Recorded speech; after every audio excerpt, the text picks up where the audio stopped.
Hi, Angela here from Mala Studios in Brooklyn, New York. I have a huge obsession over the core, mostly driven from the fact that I lost my core connection after my second child. Right, so as I've spent the past few years building the strength of my core, I also recognize the need to restore the core. So there's kind of a restore and reset and then a reactivation of the deep core going on. And it's involving the pelvic floor muscles, the transverse abdominis muscles, the breathing diaphragm or the thoracic diaphragm, which sits in the top of that container, and the multifidus, which are small muscles that lie up along the spinal column. Right? And these muscles want to work as a unit. Oftentimes there's disruptions that happen. If you've been pregnant, you sit for long periods of times, right? Any sort of trauma to the body can cause disruptions in how they function as a team. Right? And we want to get back to getting them to work like a team. So the first thing I do in my Restore Your Core class is have people lay over a foam roller. And this is a longer foam roller and a narrower one than you might find in the gym. If you don't have one of these, the ones in the gym, if they're long enough for you to lay on, great. To have a broomstick, tightly wrap a blanket around that broomstick, making it a little bit thicker and also a little nicer, soft in terms of the softness. Right? Go ahead, take that, and then lay down on it. And when you lay down on your roller, right, you want your head, your thoracic spine, and your sacrum on the roller. Knees bent, feet flat on the floor. I'll show you that in a moment. Right? As you settle onto your roller, what we're looking to do is just pay attention to the breath and notice what's happening in the body. Right? There's going to be the temptation to brace yourself here, and I'm going to invite you to not do that. Let your body kind of drop to the right a little, drop to the left. Notice you keep dropping in the same direction. Do your hips move one way, your shoulders go the other way. Right? There's all these little things happening, but they're helping the brain make connections.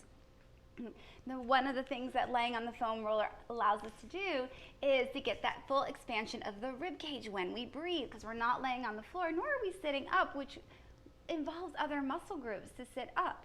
Right? So we get to lay down on our backs, so to speak, but without pressing the back ribs into the ground, so that when we inhale, that rib cage can float out and up like an umbrella opening, and when we exhale, the rib cage comes in and down like an umbrella closing. And we're looking for that expanse to happen in all directions, not just forward, not just to the sides, but to the back as well. And once we start getting into that rhythm, we can be like, oh right, pelvic floor, breathing diaphragm, how do these connect? Well, when we inhale, the breathing diaphragm and the pelvic floor, right, move down in space. And when we exhale, they move up in space. When we breathe in, they move down, the pelvic floor and breathing diaphragm. When we exhale, they move up in space towards the top of the palate of the mouth. When we exhale, our transverse muscles, they contract inward, like hands wrapping around, giving us a gentle hug. Right, so once you've laid down, you start to recognize your breathing pattern, you start to be able to connect a little bit more to the breathing diaphragm, to the pelvic floor, transverse, even if it's just visual and it's not things you're sensing, go visual. And then add in a forced breath being an exhale through the mouth. So it's just like this.